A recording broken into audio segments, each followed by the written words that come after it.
clanging pots, shouting chefs, and a sink full of grease.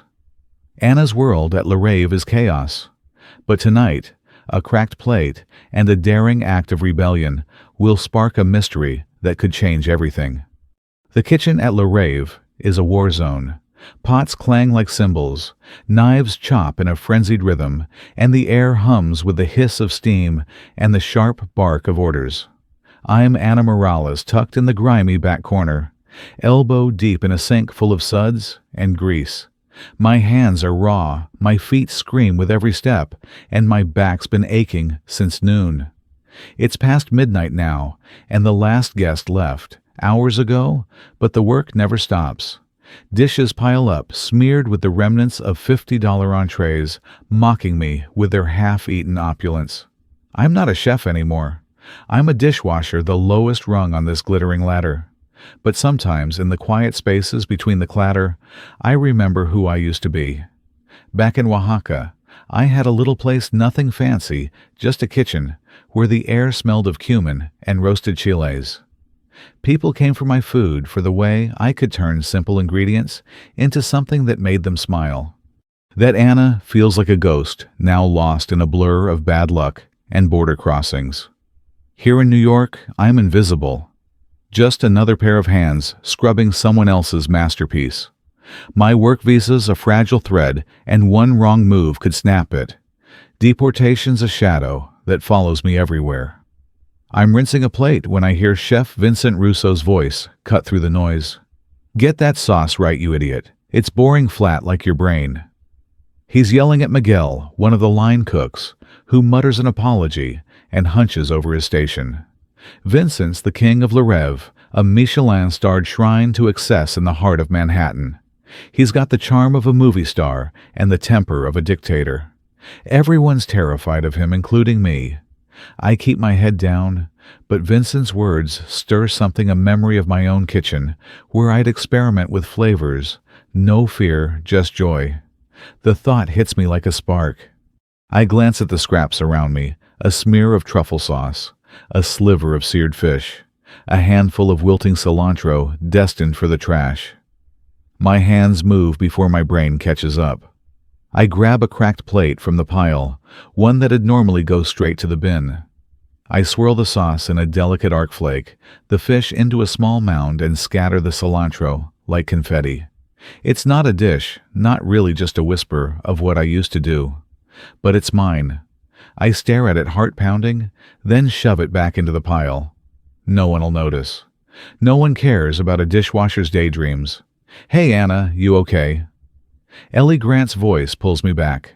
She's a server, barely 22, with a Brooklyn accent and a smile that could light up a blackout. She's leaning against the counter, her apron stained with red wine.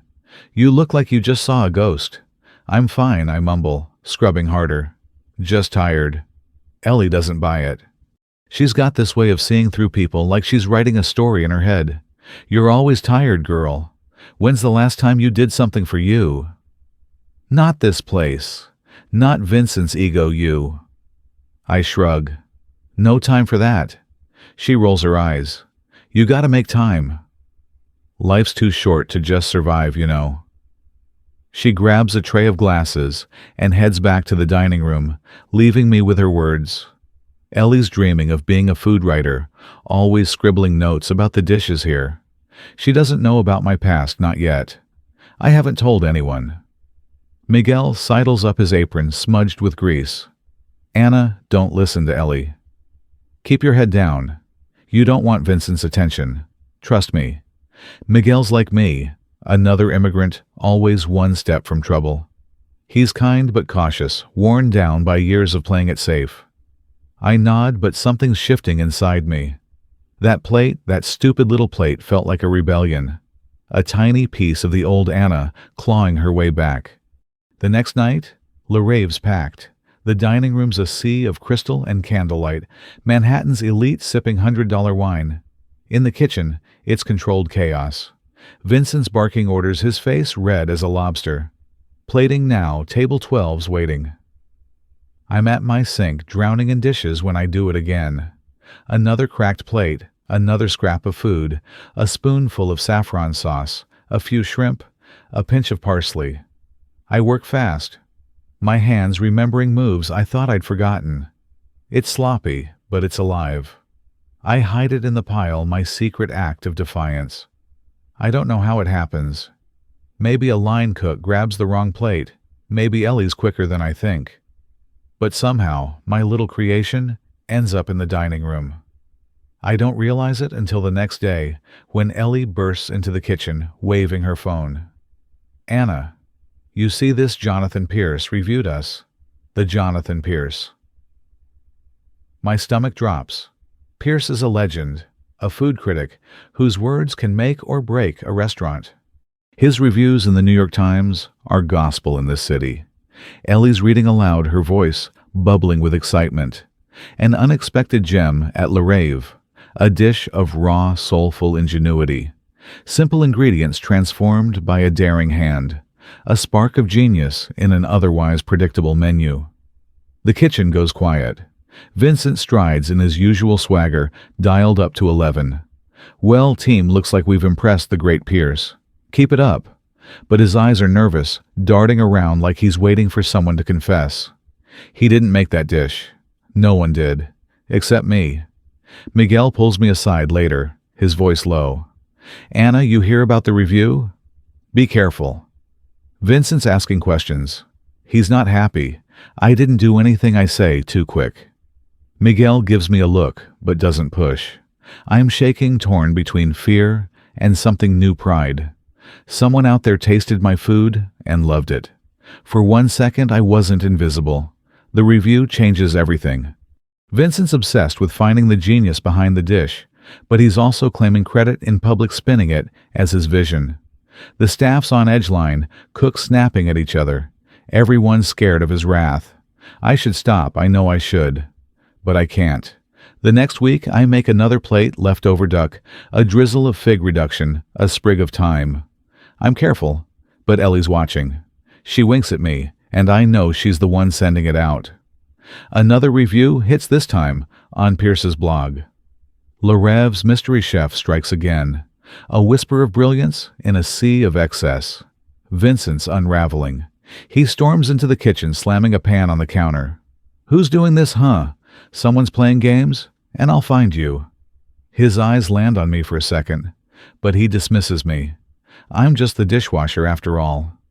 Ellie corners me after service. "Anna, you gotta own this. That was your dish, wasn't it? I saw you with those plates. You're a freaking artist." I shake my head, panic rising. "Ellie, stop. I can't. If Vincent finds out, I'm done. My visa, my life, it's all gone." She softens but doesn't back down. "You can't hide forever. You're too good for this sink. Think about it, okay?" Miguel overhears, his face tight. "Anna, she's right about one thing, you're playing with fire. Vincent's not just mad, he's scared. And scared men do stupid things. I know they're both right, but I'm stuck. Every plate I make is a risk, but it's also a lifeline. It's the only thing keeping the old Anna alive. I lie awake at night, hearing the kitchen in my dreams, sizzling pans, shouting voices, the faint scent of spices. I see my old restaurant, my mother's hands, kneading dough, my customers laughing over plates of mole. Then I see Vincent's face, and the fear comes rushing back. Pierce becomes a regular, showing up unannounced, his silver hair and sharp suit cutting through the dining room like a knife. He's hunting for that spark, and Vincent's desperate to deliver. He forces the line cooks to experiment, but their dishes are stiff, soulless. Pierce's reviews stay polite, but lukewarm.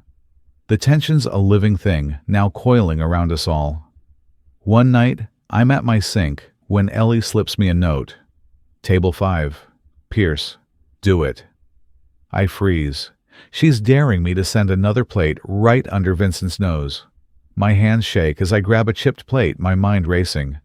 I find a scrap of salmon, a dollop of miso, glaze a few microgreens. It's not perfect, but it's honest. I plate it with care, my heart in my throat, and hand it to Ellie. She grins like she's won the lottery and disappears into the dining room. The next morning, Pierce's review is everywhere. A third triumph at Rêve, he writes. This is no fluke. Someone in that kitchen is rewriting the rules of flavor. I am dizzy with it, fear, joy, disbelief. Ellie's practically dancing, but Miguel's face is grim. Anna, this is bad. Vincent's calling a meeting. He's gonna tear us apart. The meeting's a nightmare. Vincent paces like a caged animal, his voice booming. Someone's making me look like a fool. Own up or I'll fire every last one of you. The line cooks, shrink servers, avoid his gaze. I'm in the back, scrubbing a pot, trying to disappear. But Ellie's watching me, her eyes pleading. I think of my mother, how she'd tell me to be brave. I think of Oaxaca, of the life I lost. And I think of that plate, how it felt to create something true. I step forward, my voice barely a whisper. It was me. The kitchen goes dead silent. Vincent laughs sharp and cruel. You, the dishwasher. Don't waste my time, Morales. But Pierce is there, standing in the doorway. He'd slipped in unnoticed, his eyes locked on me. Interesting. He says, his voice smooth as silk. I'd like to see a demonstration if you don't mind.